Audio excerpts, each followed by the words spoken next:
I'm Jake Donoho alongside Teaghan Carter. For this episode, we will be discussing lesser-known figures from World War II, whether they be soldiers, spies, or even just simple code breakers. Our first figure today is Witold Pilecki. He is a Polish resistance fighter who managed to sneak into Auschwitz and attempted to reveal its secrets to the world. One of the big things about him is that he actually volunteered to be in Auschwitz, and he intentionally allowed himself to be captured by the Nazis along with other Polish political prisoners. His first report was sent out with released prisoner and made his way to the Allied troops in March of 1941. Within the camp, he found fellow Polish resistance members, and together they built a radio transmitter to report on camp conditions until the risk became too great.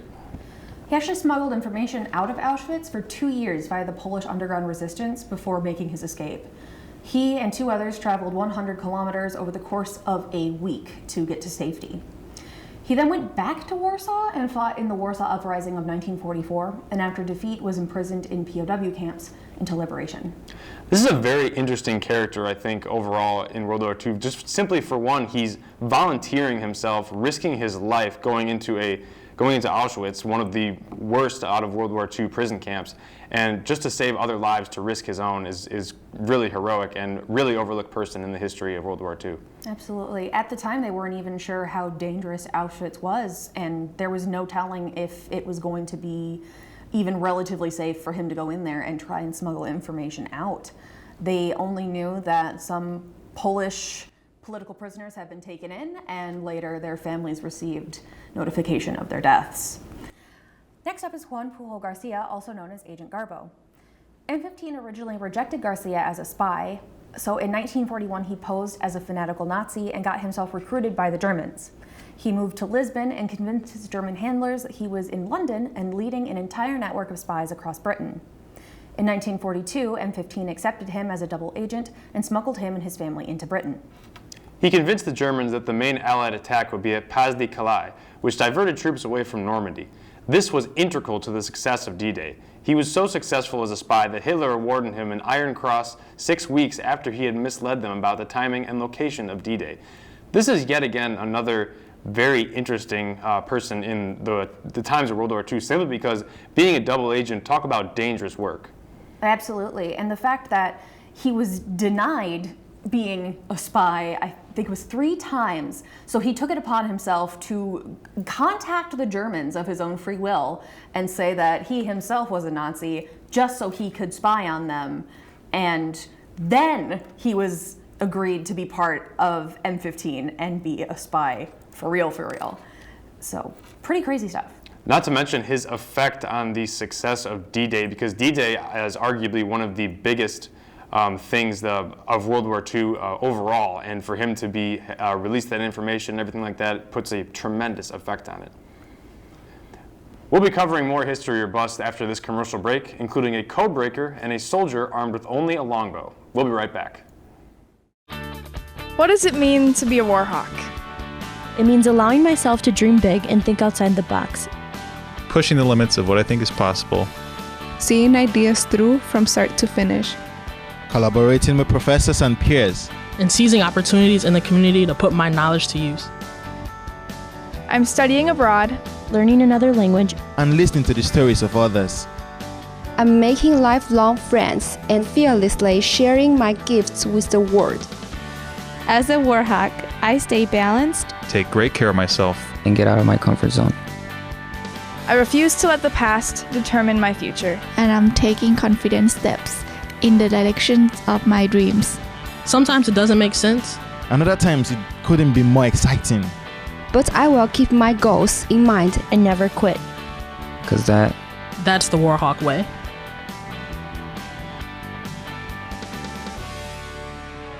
At the University Bookstore, we have an excellent selection of competitively priced books and classroom necessities for students.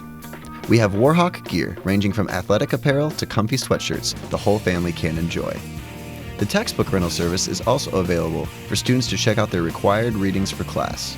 You can also find and order books, apparel, and gift items from our online catalog, located at uwwhitewaterbookstore.com. The University Bookstore. We provide for your college experiences. Here at UWW, we put a lot of emphasis on shaping your involvement. Involvement helps you get to know more people with similar values and goals as yourself. The Student Involvement Office can help you get involved with organizations on campus, or we can help you start a brand new one. So what are you waiting for? It's time to shape your involvement at UWW. If you'd like to learn more, stop by UC 127 or contact us at involvement@uww.edu or call 262-472-6217. The UC can get you connected to all your basic needs. Grab a coffee and a meal. Study by the fireplace. Bowl, play, and relax when you want a break from homework. The UC has much more to offer to Whitewater students. Go to the UC's website to see what's going on this week. Welcome to Jitters Coffee House. Located on the first floor of the Wells Towers, Jitters is a student-run coffee lounge and offers a variety of coffee and ice cream-based drinks and is home to many entertaining programs, including live music, gamer trivia nights, and other performances. Coordinate your activity by emailing jitters@uww.edu. Jitters is completely run by volunteers who can earn service hours and even receive a free drink during their shift. Stop in tonight at Jitters Coffee House, where fun events and community come together. Tech Crew is a position at the University Center that we have that employs students as workers to provide AV support for various events. Conferences, camps, orientations, entertainment events such as magicians, comedians, bands, and a wide variety of various things that the University Center hosts. Tech Crew is a great place for people who are interested in lighting and sound to really get hands-on experience and to learn and to grow, and just to be surrounded by great people who also want to learn. It is that atmosphere. It's fun, it's entertaining, you learn a lot. I've been here for a long time and I've learned a lot about various different types of people, different types of events. I've met a lot of connections that will help me later in life, and it's just fun to be around and do what you like to do in a setting where you can learn too. Sign up for Tech Crew today.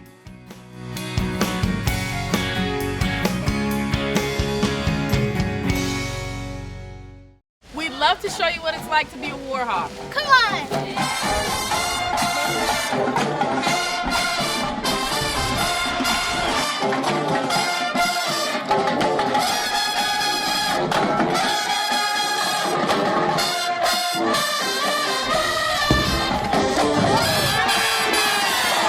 Don't miss out on your chance to be a Warhawk. At UW Whitewater, you belong here!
Welcome back to History or Bust. Let's continue down the list.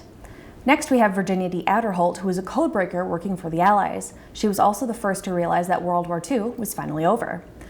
She was a cryptanalyst and Japanese translator during World War II. She was fluent in Japanese, so she could decrypt and translate at the same time. She was the first to receive and decode the Japanese surrender, ending World War II in the Pacific Theater.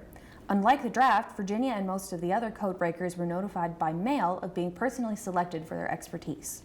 She was one of 10,000 women who were chosen for the job. Now, Adderholt was probably another overlooked person, and just being a woman and having that effect during World War II is quite astounding. The sad thing is that most of them didn't actually get recognized for that effect because they had to be sworn to secrecy, and most of them said that their jobs were stuff like menial jobs like picking up garbage or sharpening pencils, and that not that they were actually, breaking all these codes. So they didn't actually get recognized very much for the work that they did. Definitely, if you really think about it, like code breaking, intercepting Japanese messages and stuff like that is a astoundingly important part in strategic wise of many of the battles in World War II of the Pacific Theater. And finally, our last figure is Jack Churchill, who is also known as Mad Jack. Why the nickname? Because he managed to fight in World War II with nothing but a longbow, bagpipes, and a sword, and survived.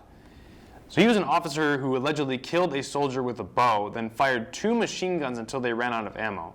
In the cover of darkness, he led his company through the enemy lines to safety, where he was shot in the shoulder. He actually encouraged his men by playing the bagpipes. His motto was, apparently, any officer who goes into action without his sword is improperly dressed. He supposedly captured a 42-man troop and a mortar crew with just his clay bag, just that sword.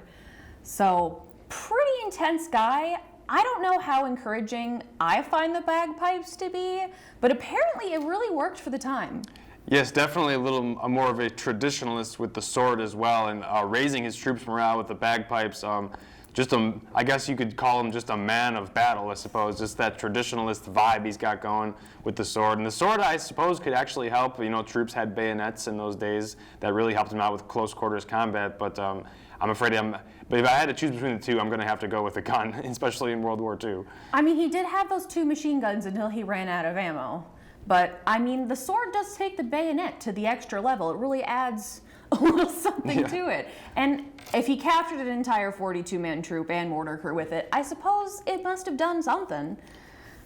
He must have been quite the guy with that sword, especially since, like you said, capturing the giant battalion of troops and everything like that. And anyway, that's going to do it for today's episode of History or Bust. Come back next week to learn more about the lesser-known figures from iconic time periods. For Teaghan Carter, I'm Jake Donoho. Until next time.